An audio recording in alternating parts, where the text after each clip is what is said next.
The SASOL Solar Challenge is a biennial competition. Teams from across the world design and build solar-powered vehicles to drive across South Africa in an 8-day event. Local and international solar-powered cars travel as far as they can on various roads and loops between Pretoria and Cape Town.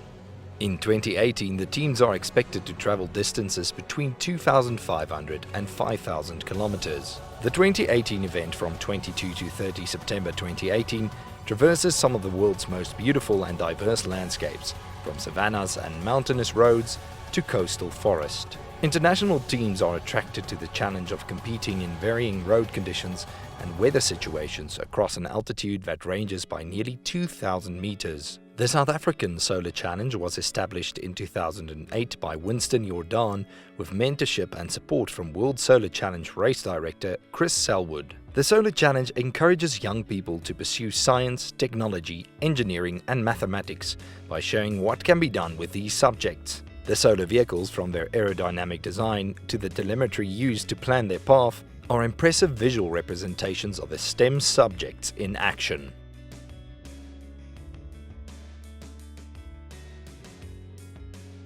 Very excited to be here in Pretoria to officially launch the 2018 SASOL Solar Challenge. So as SASOL, we've been involved with the event since 2012. So this is our 4th time and we're looking forward to seeing what the teams have got to say.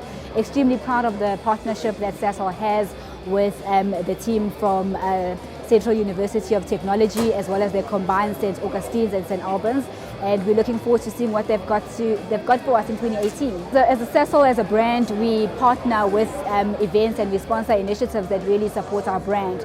And as for SASOL Solar Challenge, when we talk about innovation and STEM-related fields, it fits really well with the brand.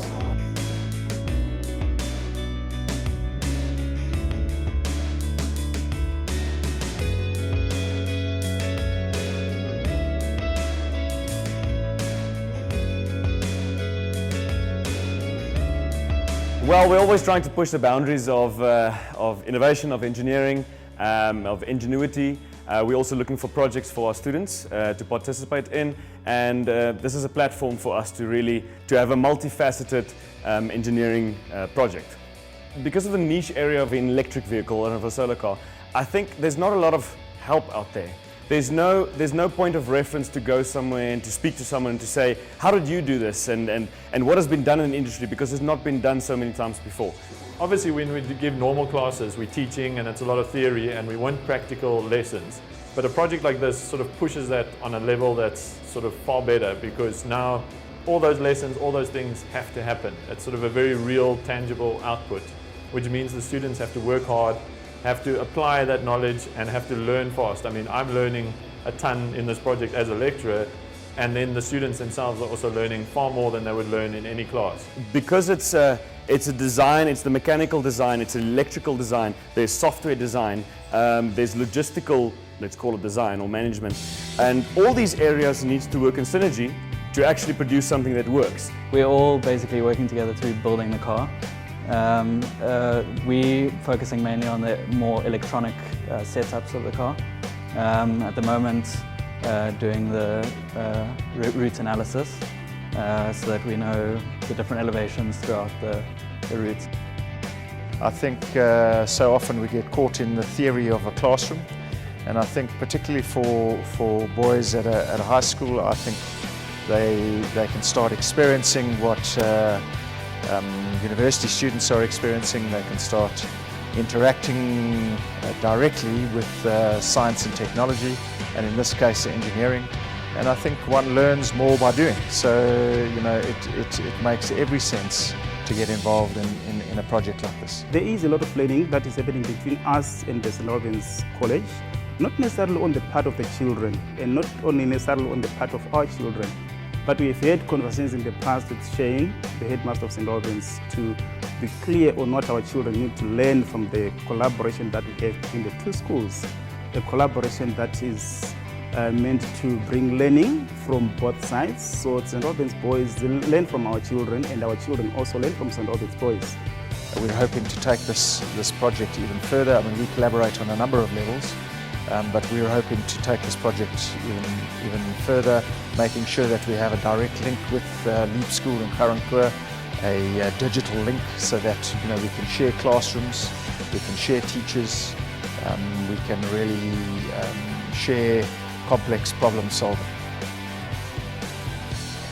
So we only got the green light in February.